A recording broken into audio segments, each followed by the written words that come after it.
വർഷത്തെ കേരള സംസ്ഥാന വിദ്യാലയ ശാസ്ത്രോത്സവം നവംബർ 23 മുതൽ 27 വരെ 5 ദിവസങ്ങളിലായി പാലക്കാട് ജില്ലയിലെ ഷൊർണൂർ വെച്ച് നടന്നു. ഏഷ്യയിലെ തന്നെ ഏറ്റവും വലിയ ശാസ്ത്രോത്സവം എന്ന പ്രത്യേകതയും നമ്മുടെ സംസ്ഥാനം നടത്തുന്ന ഈ മേളയ്ക്കുണ്ട്. ശാസ്ത്രം, ഗണിതം, സാമൂഹ്യശാസ്ത്രം, പ്രവൃത്തി പരിചയം, വിവരസാങ്കേതിക വിദ്യ എന്നീ 5 വിഭാഗമാണ് ശാസ്ത്രോത്സവത്തിലുള്ളത്. വിദ്യാർത്ഥികളുടെ കഴിവും താൽപര്യവും പ്രവർത്തനത്തിലൂടെ വളർത്തുക എന്നതാണ് ശാസ്ത്രമേളയുടെ ലക്ഷ്യം. 14 ജില്ലകളിൽ നിന്നായി തിരഞ്ഞെടുക്കപ്പെട്ട നിരവധി വിദ്യാർത്ഥികൾ മേളയിൽ പങ്കെടുത്തു. ഭാവിയിൽ പല മേഖലകളിലും മികച്ച സംഭാവനകൾ നൽകാൻ വിദ്യാർത്ഥി സമൂഹത്തിന്റെ കൂട്ടായ്മയാണ് ഇവിടെ കാണുവാൻ സാധിക്കുന്നത്.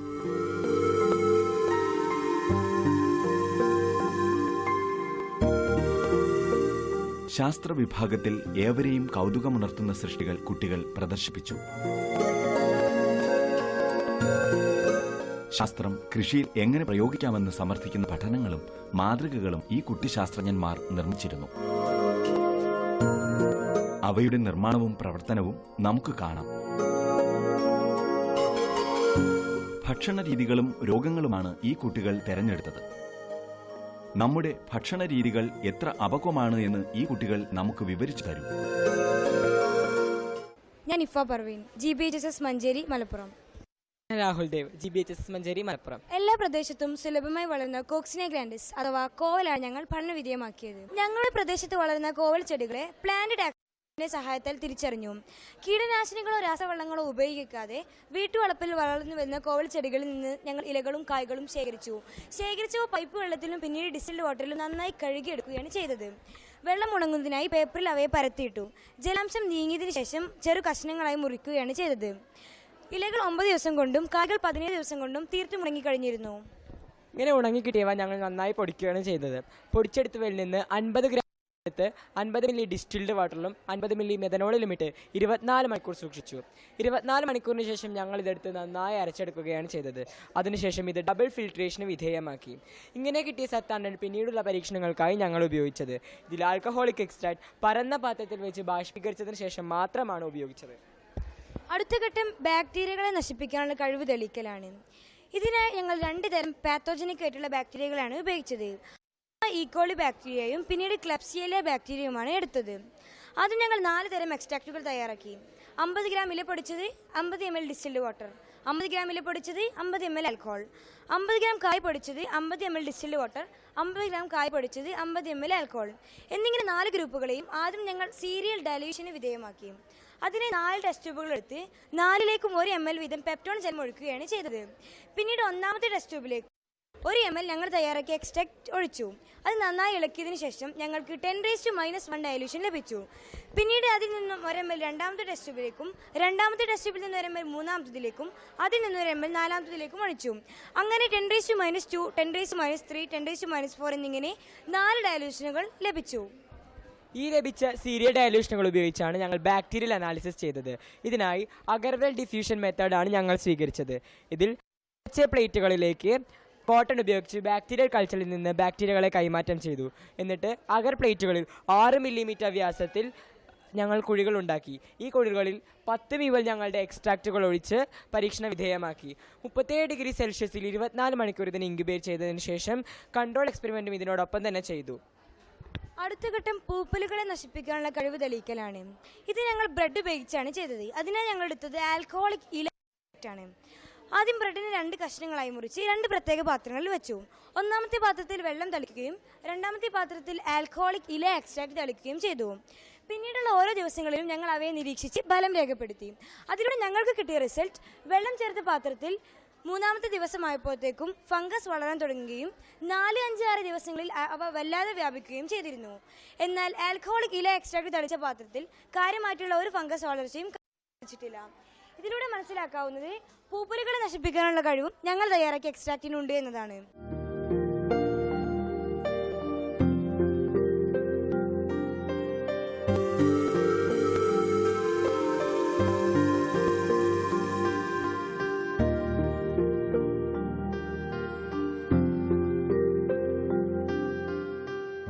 കേരളം ഇപ്പോൾ നേരിട്ടുകൊണ്ടിരിക്കുന്ന ഏറ്റവും വലിയ പ്രശ്നമാണ് മാലിന്യം. ഏത് രീതിയിൽ മാലിന്യം സംസ്കരിക്കും എന്ന ചിന്ത പലരും ചിന്തിക്കുന്നുണ്ട്. ജൈവരീതിയിൽ എങ്ങനെ മാലിന്യം സംസ്കരിക്കാമെന്ന് പഠനം നടത്തി അതിന്റെ മാർഗങ്ങൾ വിവരിച്ചു തരികയാണിവർ. എൻ്റെ പേര് അനീറ്റ. ഞാൻ സെൻറ് ജോർജ് ഹൈസ്കൂൾ വിലങ്ങാടിൽ പഠിക്കുന്നു, കോഴിക്കോട് ജില്ല. എൻ്റെ പേര് ജാസ്മിൻ ജോസ്. ഞാൻ saint George high school Vilangad, Kozhikode district. ഞങ്ങൾ ഇന്നിവിടെ ഒരു പ്രൊജക്റ്റാണ് ചെയ്യാൻ ഉദ്ദേശിക്കുന്നത്. നമ്മൾ ഇന്ന് ഏറ്റവും കൂടുതൽ അനുഭവിക്കുന്ന ഒരു പ്രശ്നം എന്ന് വെച്ചാൽ ജൈവ മാലിന്യ സംസ്കരണമാണ്. ജൈവ മാലിന്യ സംസ്കരണം ഏറെ ചർച്ച ചെയ്യപ്പെടുന്ന ഈ കാലഘട്ടത്തിൽ പ്രകൃതിക്ക് ഇണങ്ങുന്ന രീതിയിൽ, ആദായകരമായ രീതിയിൽ ഞങ്ങൾ ശാസ്ത്രീയമായി സംസ്കരിച്ച് നൂതന രീതികൾ കണ്ടെത്തുക, അത് പ്രചരിപ്പിക്കുക എന്ന ലക്ഷ്യത്തോടെയാണ് ഈ പ്രൊജക്റ്റ് ചെയ്യുന്നത്.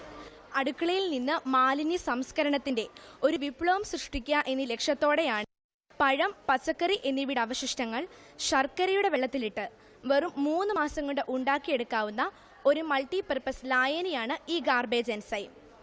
ഇവയുണ്ടാക്കുവാൻ 1 ഭാഗം ശർക്കര, 3 ഭാഗം ജൈവ മാലിന്യങ്ങൾ, 10 ഭാഗം വെള്ളം, 1:3:10 എന്നാണ് ഇതിൻ്റെ അനുപാതം. വായു കയറാത്ത വലിയ അടപ്പുള്ള പാത്രമാണ് ഇതിനാവശ്യം. വായു സഞ്ചാരമുള്ളതും സൂര്യപ്രകാശം നേരിട്ട് ഏൽക്കാത്തതുമായ സ്ഥലത്തായിരിക്കണം ഇത് വെക്കേണ്ടത്.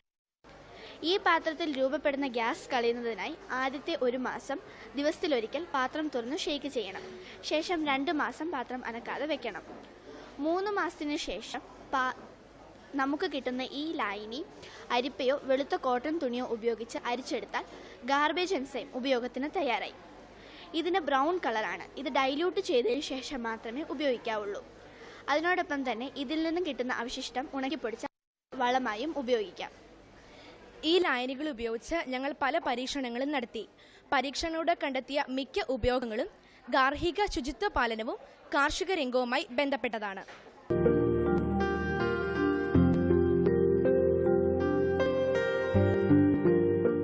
സമ്മിശ്ര കൃഷിരീതിയായി മീൻ വളർത്തലും കൃഷിയും ഒരുപോലെ കൊണ്ടുപോകുന്ന പലരുമുണ്ട്. ഇതിന്റെ ഉപയോഗം പല രീതിയിലുമുണ്ട്. കൊതുക് നിവാരണത്തിന് നല്ലൊരു ഉപായമാണ് മീൻ വളർത്തൽ.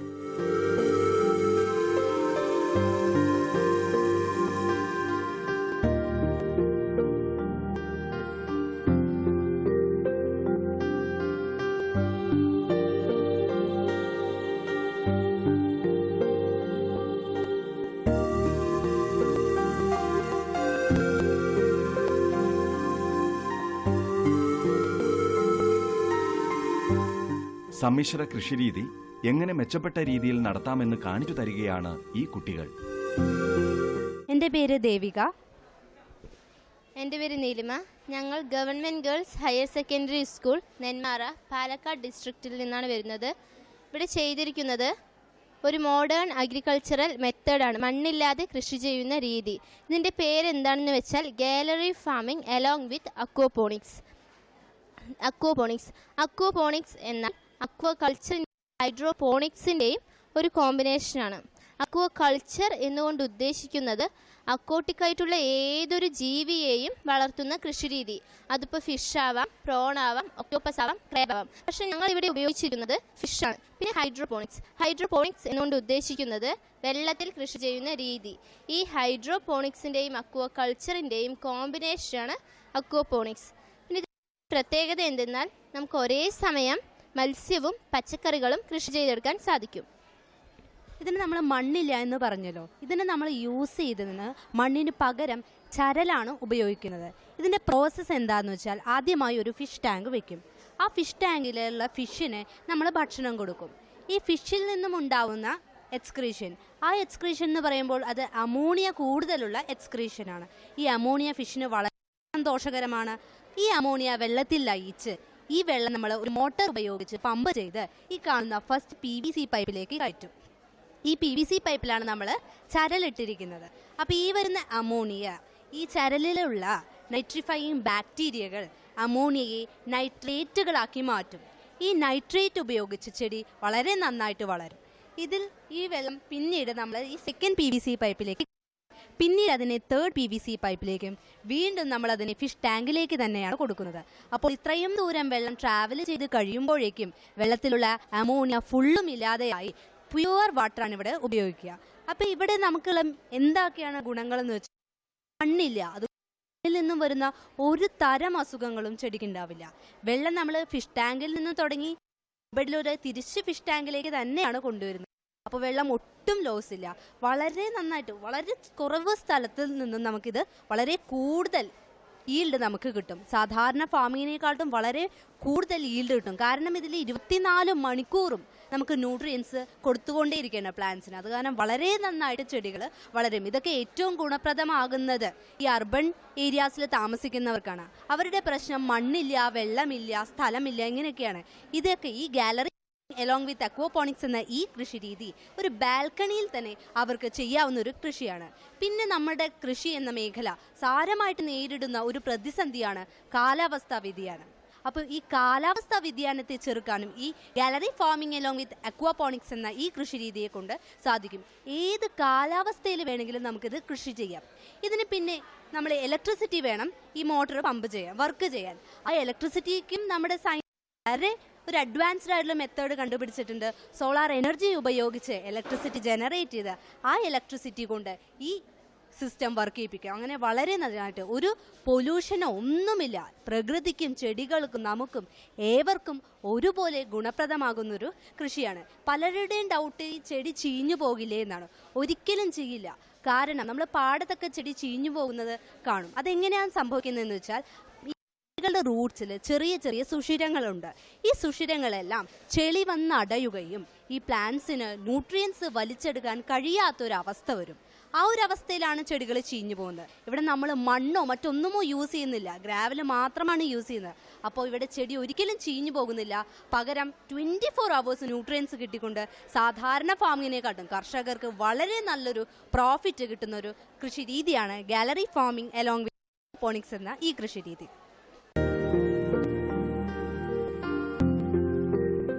കൽപ്പക വൃക്ഷമായ തെങ്ങ് പോലെ ഒറ്റത്തടി വൃക്ഷമാണ് കവുങ്ങ്. ഈ കവുങ്ങിൽ നിന്നും മൂല്യവർദ്ധിത ഉൽപ്പന്നങ്ങൾ എങ്ങനെ നിർമ്മിക്കാമെന്ന് കാണിച്ചു തരികയാണ് ഈ കുട്ടികൾ. എൻ്റെ പേര് അക്ഷയ്. ഞങ്ങൾ GHSS മീനങ്ങാടി സ്കൂളിൽ നിന്ന് വരുന്നു. വയനാട് ജില്ലയിൽ നിന്നാണ്. ഞങ്ങളുടെ പ്രൊജക്റ്റിൻ്റെ വിഷയം കൃഷിയിടങ്ങളിൽ ഉപയോഗശൂന്യമായി നശിച്ചു പോകുന്ന കവുങ്ങിൽ നിന്ന് എങ്ങനെ മൂല്യവർദ്ധിത ഉൽപ്പന്നങ്ങൾ നിർമ്മിക്കാമെന്നാണ്. ഇത് നിർമ്മിക്കുക വഴി കർഷകരെ എങ്ങനെ സഹായിക്കാമെന്ന ആശയം ഞങ്ങൾ ഈ പ്രൊജക്റ്റ് തിരഞ്ഞെടുക്കുവാനായി സാഹചര്യം ഉണ്ടാക്കി. എൻ്റെ പേര് അശ്വിൻ. ഞങ്ങൾ ഈ പ്രൊജക്റ്റ് വഴി പ്രധാനമായും ടൈല്, പാനലിംഗ്, കരകൗശല വസ്തുക്കൾ, ഫർണിച്ചറുകൾ തുടങ്ങിയവയാണ് നിർമ്മിക്കുന്നത്. ഇത് കർഷകർക്ക് ധാരാളം ഉപകാരങ്ങൾ ഉണ്ടാക്കുന്നു. കൃഷിയിടങ്ങൾ നശിച്ചു പോകുന്ന കവുങ്ങിൽ നിന്ന് മൂല്യവർദ്ധിത ഉൽപ്പന്നങ്ങൾ നിർമ്മിക്കുന്നതിലൂടെ കർഷകരുടെ വരുമാനം ഉയർത്താനും അതുവഴി രാജ്യ പുരോഗതി സാധ്യമാക്കാനും കഴിയുന്നു. ഇതിൽ നിന്നും കർഷകർക്ക് നല്ലൊരു തുക ആദായമായി ലഭിക്കുകയും ചെയ്യുന്നു. ഈ പ്രൊജക്റ്റ് ചെയ്യുവാനായി ഞങ്ങൾ കണ്ടെത്തിയ പഠന രീതികൾ സർവേ രീതിയാണ് ഞങ്ങൾ അവലംബിച്ചത്.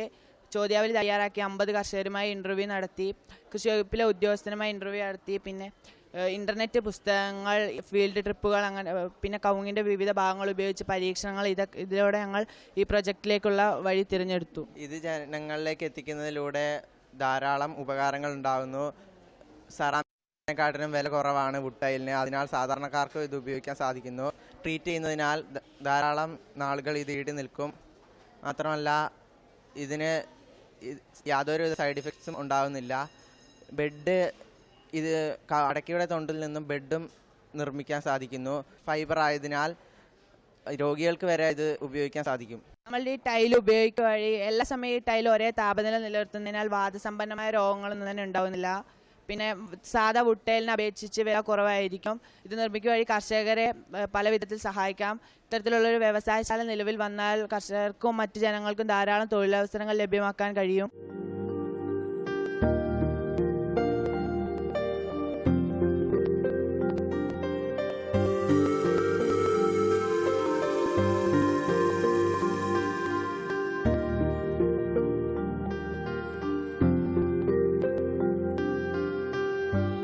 നിരീക്ഷണവും അധ്വാനവുമാണ് ഈ വിദ്യാർത്ഥികളിൽ നമുക്ക് കാണാൻ സാധിക്കുന്നത്. ഇവരുടെ ഈ മാതൃകകൾ പ്രയോഗത്തിൽ വരുത്തിയാൽ കാർഷിക മേഖലയിൽ ഒരു വൻ മുന്നേറ്റം നമുക്ക് കൈവരും.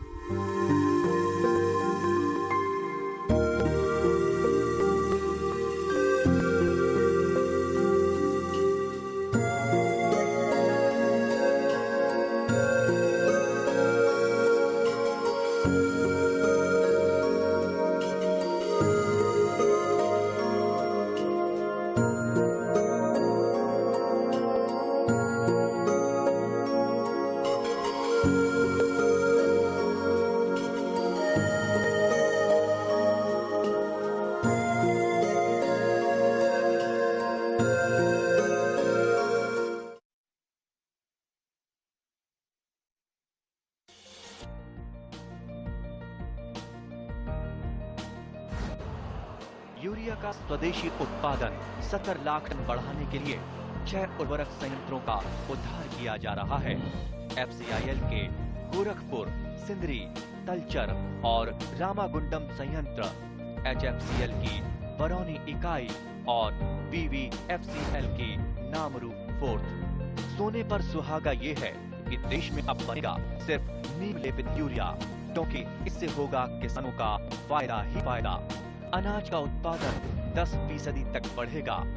बढ़ेगी 10 से 15% नाइट्रोजन क्षमता।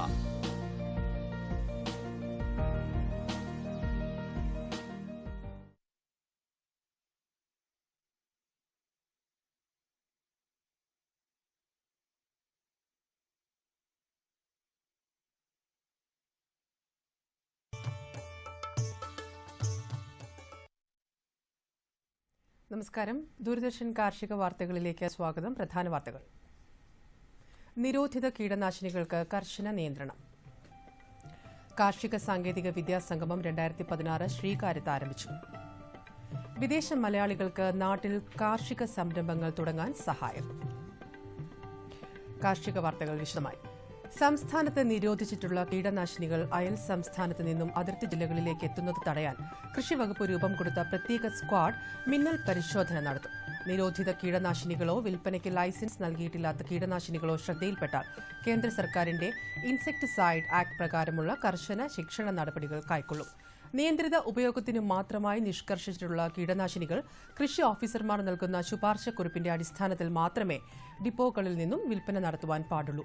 വിതരണം നടത്തുന്ന കീടനാശിനികളുടെയും ഇവ വാങ്ങുന്ന കർഷകരുടെയും പേര് വിവരങ്ങൾ പ്രത്യേക രജിസ്റ്ററിൽ രേഖപ്പെടുത്തി ഡിപ്പോകളിൽ സൂക്ഷിക്കണം. കൂടാതെ കർഷകർക്ക് നിർബന്ധമായും ബില്ലും നൽകേണ്ടതാണ്. കാർഷിക സംരംഭങ്ങൾക്ക് കേന്ദ്ര സർക്കാരിന്റെ മുദ്രാ വായ്പാ പദ്ധതി ഉപയോഗപ്പെടുത്താവുന്നതാണ്. 50,000 രൂപയുടെ ശിശു, 50,000 രൂപ മുതൽ 5 ലക്ഷം രൂപ വരെ കിഷോർ, 5 ലക്ഷം മുതൽ 10 ലക്ഷം വരെ തരുൺ എന്നിവയാണ് മുദ്രാ വായ്പാ പദ്ധതികൾ. വിശദ വിവരങ്ങൾക്ക് സന്ദർശിക്കേണ്ട വെബ്സൈറ്റ് www.mudra.org.in. സംസ്ഥാന കാർഷിക വികസന കർഷക ക്ഷേമ വകുപ്പ്, ആത്മ, കേന്ദ്ര കിഴങ്ങുവർഗ്ഗ ഗവേഷണ സ്ഥാപനം എന്നിവ സംയുക്തമായി സംഘടിപ്പിക്കുന്ന കാർഷിക സാങ്കേതിക വിദ്യാ സംഗമം 2016 തിരുവനന്തപുരത്തെ ശ്രീകാര്യത്ത് ഇന്നലെ ആരംഭിച്ചു. ഡിസംബർ 21 വരെ സംഘടിപ്പിക്കുന്ന ഈ സംഗമത്തോടനുബന്ധിച്ച് കാർഷിക സെമിനാറുകൾ, എക്സിബിഷൻ എന്നിവ ഉണ്ടായിരിക്കും. കൃഷി, മൃഗസംരക്ഷണം, ക്ഷീരവികസനം, മത്സ്യകൃഷി, സംരംഭകത്വ വികസനം തുടങ്ങിയ മേഖലകളിലെ വിദഗ്ധരുടെ സജീവ സാന്നിധ്യവും ഉണ്ടായിരിക്കും.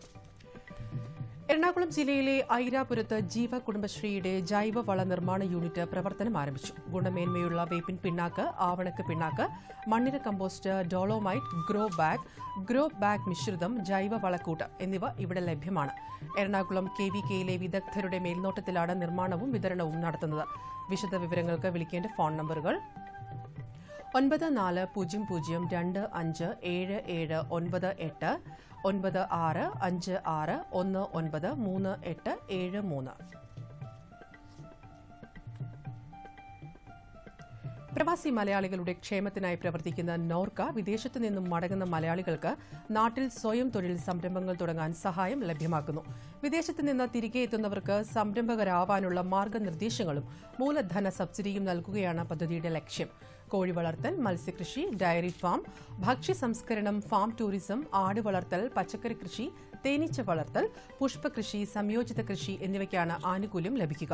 20 ലക്ഷം രൂപ വരെ മൂലധന ചെലവ് പ്രതീക്ഷിക്കുന്ന സ്വയം തൊഴിൽ സംരംഭങ്ങൾക്ക് പരമാവധി 3 ലക്ഷം രൂപ ലഭിക്കും.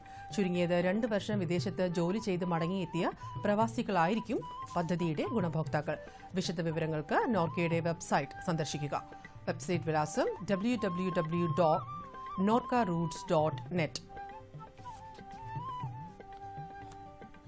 പത്തനംതിട്ട ജില്ലാ ICAR KVK കാർഡിൽ മധ്യപ്രദേശിലെ ജാബുവ ധാർ ജില്ലയിൽ നിന്നുള്ള കടക്കനാഥ് എന്നറിയപ്പെടുന്ന കരിങ്കോഴി കുഞ്ഞുങ്ങൾ ലഭ്യമാണ്.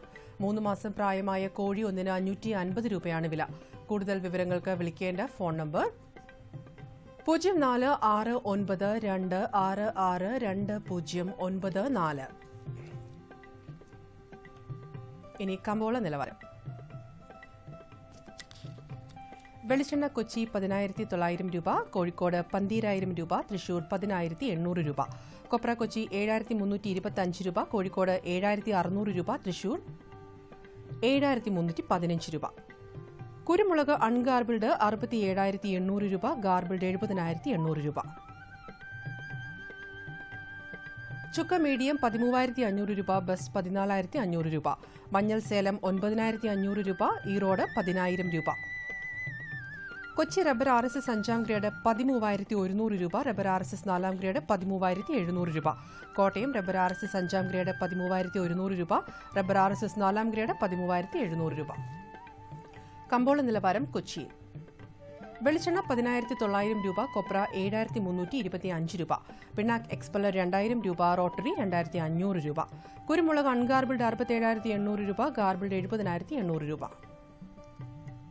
ചുക്ക മീഡിയം 13,500 രൂപ, ബസ് 14,500 രൂപ. മഞ്ഞൾ നാടൻ 11,500 രൂപ, അടയ്ക്ക് പുതിയത് 17,000-നും 18,000-നും മധ്യേ. ജാതിക്ക തൊണ്ടൻ കിലോഗ്രാമിന് 225-നും 245-നും മധ്യേ.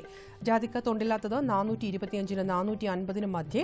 ജാതിപത്രി കിലോഗ്രാമിന് 500-നും 875-നും മധ്യേ. ഗ്രാമ്പൂ കിലോഗ്രാമിന് 795 രൂപ. റബ്ബർ RSS 5ാം ഗ്രേഡ് 13,100 രൂപ, റബ്ബർ RSS 4ാം ഗ്രേഡ് 13,700 രൂപ. ഒട്ടുപാൽ 9,500 രൂപ, ലാറ്റക്സ് 8,500 രൂപ. കമ്പോള അവലോകനം. ചെറുകിട കർഷകർ ക്രിസ്മസ് ആഘോഷങ്ങളിലേക്ക് ശ്രദ്ധ തിരിച്ചത് പല തോട്ടങ്ങളിലും ഏലക്ക വിളവെടുപ്പ് മന്ദഗതിയിലാക്കി. ഉത്സവ ദിനങ്ങൾക്ക് ശേഷമേ കർഷകർ ഇനി വിൽപ്പനയ്ക്ക് മുൻതൂക്കം നൽകാനിടയുള്ളൂ. കൊച്ചി ലേലത്തിൽ ഇന്ന് കയറ്റുമതിക്കാർ വലിപ്പം കൂടിയ ഇനങ്ങളിൽ താൽപര്യം കാണിച്ചു. മികച്ച ഇനങ്ങൾ കിലോയ്ക്ക് 1,388 രൂപയിലാണ്. ഭക്ഷ്യ എണ്ണ അവധി നിരക്കുകളിലെ തളർച്ച മില്ലുകാരെ വിൽപ്പനക്കാരാക്കി. പാമോയിൽ വില കുറഞ്ഞത് ഇതര പാചക എണ്ണകളിലും സമ്മർദ്ദമുളവാക്കി. കൊച്ചിയിൽ വെളിച്ചെണ്ണയ്ക്ക് 100 രൂപ കുറഞ്ഞു. കൊപ്രയും തളർച്ചയിലാണ്. വ്യവസായികളുടെ പ്രതീക്ഷയ്ക്കൊത്ത് കാർഷിക മേഖലകളിൽ നിന്ന് റബ്ബർ വരവ് ഉയർന്നില്ല. ഉൽപാദകർ വൻ വിലയ്ക്കായി ചരക്ക് പിടിച്ചിട്ടും 4ാം ഗ്രേഡിന്റെ വില കുറഞ്ഞു. കുരുമുളകിന്റെ ലഭ്യത ഉയർന്നത് വിലയെ ബാധിച്ചു. 200 രൂപ കുറഞ്ഞ് 70,800-ലാണ് ഗാർബിൾഡ് കുരുമുളക്. ഇനി കാലാവസ്ഥ.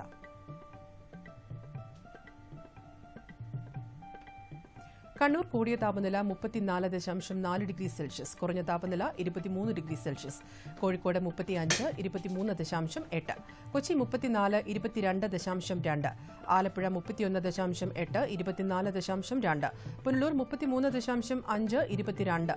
തിരുവനന്തപുരം 33.8, കുറഞ്ഞ താപനില 25.1 ഡിഗ്രി സെൽഷ്യസ്. കാർഷിക വാർത്തകൾ കഴിഞ്ഞു. നമസ്കാരം.